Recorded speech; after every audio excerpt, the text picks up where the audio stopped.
A few years ago, I left Yorkshire to buy a house and 6 acres of land here in Sweden with my boyfriend. We had the goal of creating a peaceful, quiet life in the countryside, something that we didn't feel like we need a holiday to get away from. Over the past 2 years, we've been renovating the house and transforming the land to make it feel like us. We've made some really big changes. Actually, we've got 3 pet goats now called Ragnar, Stig and Sten. So we've spent a lot of time fencing in the fields so that they have places to roam. We've built an outdoor run for our pet rabbits, and we've built a chicken forest for our future chickens. But in this video, I wanted to focus on the house and the renovations that we've done there, because I thought it would be interesting for anyone who's interested in moving to Sweden or buying and renovating a house here to kind of show you what you can get for your money here and show you what Swedish houses are actually like, because the renovation process has been a little bit different than we thought it would be. So for a bit of background, we paid 1.3 million kronor, which is about £100,000 or this many dollars and euros. If you've watched other Swedish house renovation videos, you're probably thinking, whoa, that's really expensive. Because yes, you can absolutely find houses here for £20,000 or £30,000. You can even find them as low as like £5,000 if you look in the right places. The thing is, with houses at that price, you're either compromising on the location or the condition of the property. There's really no shortage of houses here that aren't connected to running water or electricity, or there's going to be issues with the septic tank that's going to cost you way more than that to replace it. The reason ours cost a bit more is because we're right in the south of Sweden, in part of Sweden called Småland, which is actually where Astrid Lindgren is from. So if you know Pippi Longstocking, this is where it's based. Here in Småland, it's much more populated, and the climate is a lot milder than in the north, where the winters are really, really rough. We're actually on about the same latitude as Scotland, so our winters aren't much different from the north of Scotland, I would say. We're also only about 20 minutes from quite a big town, and that town has direct trains to Copenhagen, which only take 2 hours, which is really handy for like the airport and traveling back home quite often. But all of those things, they push the price up. That being said, coming from the UK, 100k still feels like an absolute bargain, and I can't imagine what a property like this would cost back in the UK. I think that's why it was so appealing for us to buy a house and settle down in Sweden rather than the UK, because having land where you can, collect animals and have the freedom to build things just isn't an achievable dream for most people in the UK, unfortunately. Anyway, I'm going to start on the house tour. Come on. I'm doing a voiceover for the house tour clips because my phone's audio was really bad, so I hope you don't mind that. But welcome to the side of the house. This is the door that we use most often, so I guess it's kind of our front door.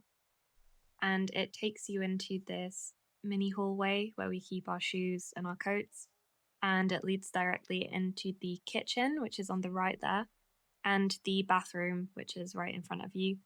And I would say it's the ugliest room in the house, and you'll see why in a second. Yeah. So Swedish bathrooms are known for being kind of ugly in general, but I think ours takes the cake. We've got some really weird design choices going on. Starting off with the brown linoleum walls, the pink sink and toilet, and the green linoleum sheet that we have for a floor. Someone told us that it's like a Minecraft bathroom, and I can definitely see it. It's not in great condition either. It's supposed to be a wet room, which is like watertight, but you can see around the back, all of the wall is kind of damaged. So there's a risk there of water getting through. And that's why we have this like shower cabin thing to keep all of the water contained. We would really love to renovate the bathroom and change all of like the 70s elements and have a bathtub installed. But it's just a little bit out of budget right now because it's not something we feel like we can DIY. We would need to get someone who's certified to do wet rooms in. Otherwise, the insurance wouldn't cover it. But for now, we're living with it, and we've kind of become blind to all of the the weirdness. Next up is the kitchen, but before we get into it, I want to take you back to what it looked like when we bought the place. It wasn't in bad condition by any means, but we just had a lot of issues with the layout of the kitchen and the design choices. We weren't a fan of the dark grey wallpaper, and the room also had kind of a weird layout.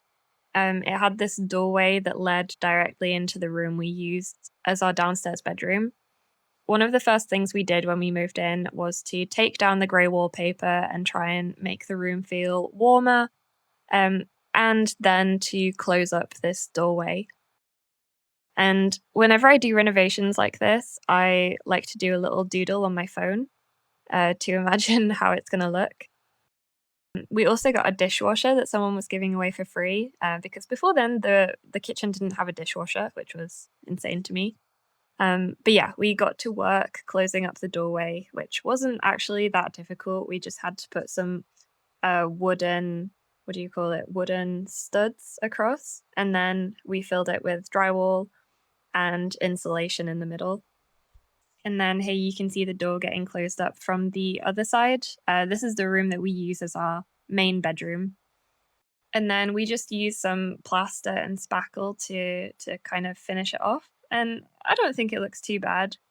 We also got this like cheap countertop from IKEA, just so that we'd be able to extend it across. And then we waited for my parents to visit from England so that my dad could install the dishwasher. And while they were here, my mum very kindly painted all of my cabinets into this French chic green color that we really love. And my dad was the one who put all of them up after my mum painted them. So thank you to my dad. And then I imagined it would look quite good with some paneling at the back. And that was the next project. And to be honest, considering that we didn't really spend much money at all renovating the kitchen, I think it looks completely different. So here's how it's looking now.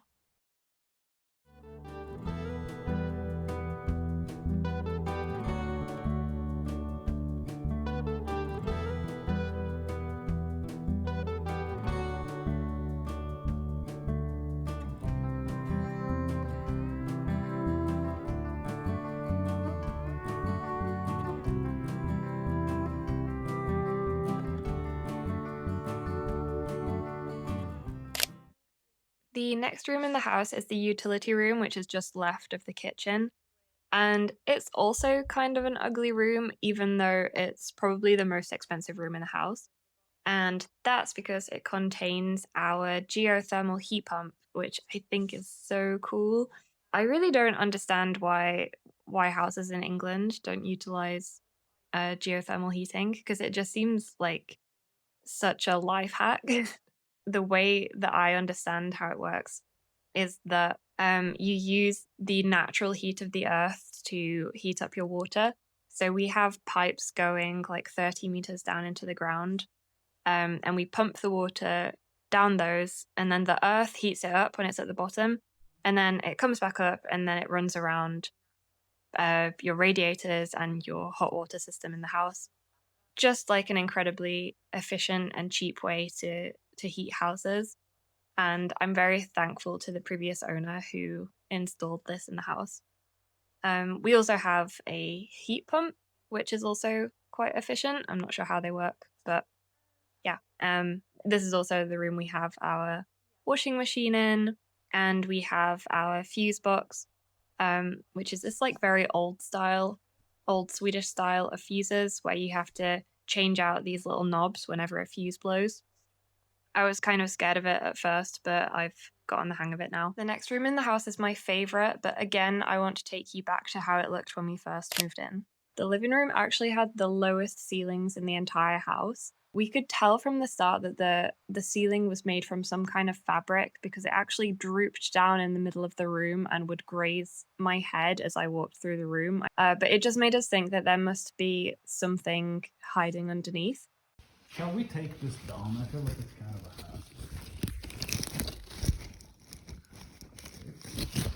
hassle. Yeah. So, as with pretty much every other room, the first thing we did was rip down all of the wallpaper and started cutting into the layers of the ceiling. Started with a thin layer of paper wallpaper, and after we'd peeled that away, we came to the fabric layer, which was kind of like this potato sack material. I think my mum said it was called Hessian.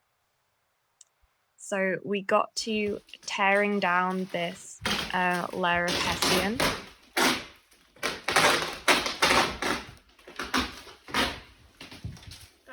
And after that was gone, we'd gained about 5 centimeters, I would say, of ceiling height compared to the potato sack. But we could still tell that there was something else underneath.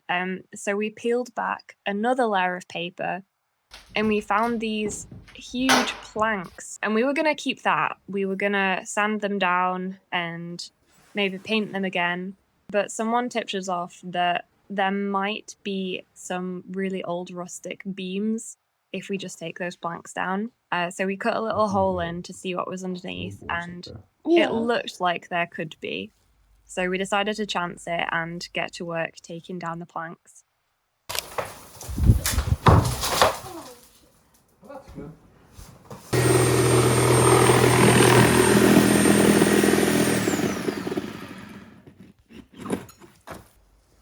But to be honest, we had no idea like how big of a job this would be, because it wasn't just taking the planks down. They had put about a 30 centimeter layer of sawdust, wood chippings, old clothes, basically like any rubbish they could find, they must have put in there to be like a layer of insulation. But since we were taking it down from below, that layer was falling on us with every plank that we took down. And I can't even describe like how much dust there was.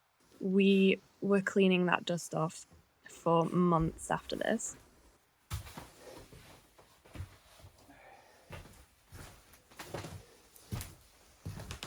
But it was worth it, because this is what our living room looks like now.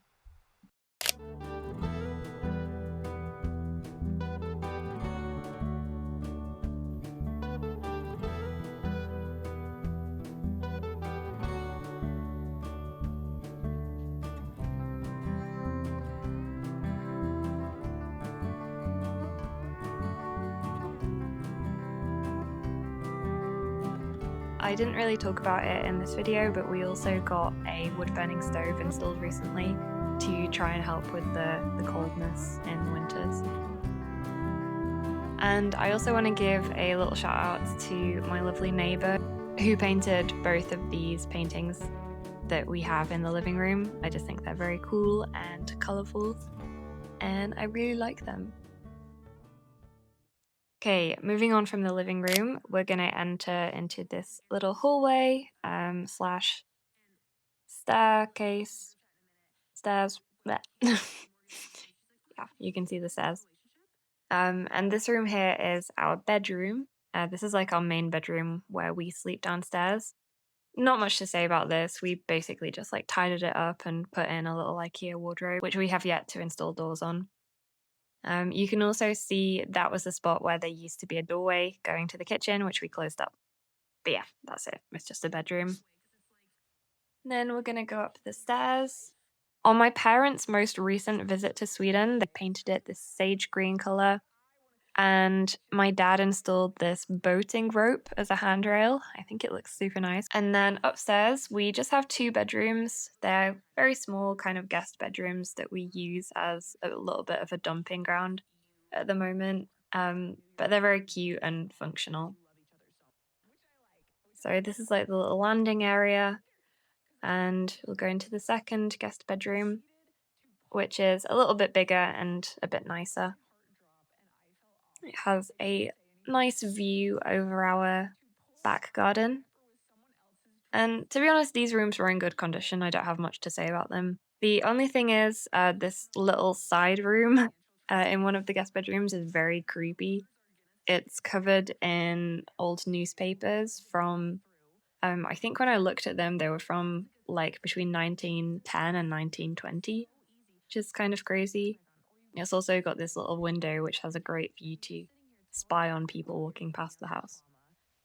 But yeah, that's it really. Nothing more to say.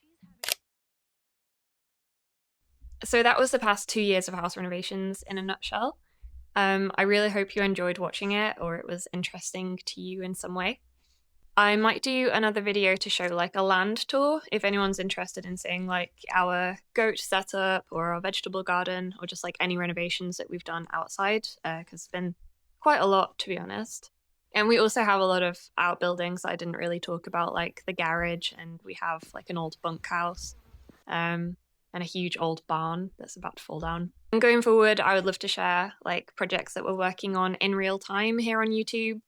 Like this summer, while my boyfriend is off work, we're planning to do an outdoor shower and like an outdoor cinema area. So I might share those videos if you want to stick around and watch them as well. Long term, we have a few aspirational goals that are a little bit out of reach at the moment, but in the future, this is where we're hoping to get to. So I would love to build a guest house that we could rent out on Airbnb. I'm a big fan of not having a job, so I love finding ways to generate passive income, and I think Airbnb could be one of those. And long term, huge aspirational dream, might not achieve it, but I would love to have horses at the property. We have the land, just not the money, but maybe one day we could build a stable block. And I'd love to build like a track system around the paddocks. So yeah, who knows, maybe one day. But yeah, if you watched all the way to this point, genuinely thank you so much. I really appreciate it. This is the first video that I've ever made, and I feel very uncomfortable talking to the camera and listening to my own voice. That was very painful. That was very painful for me. So if you made it through, like, thank you. I really hope you join along for future videos. Thank you so much, and goodbye.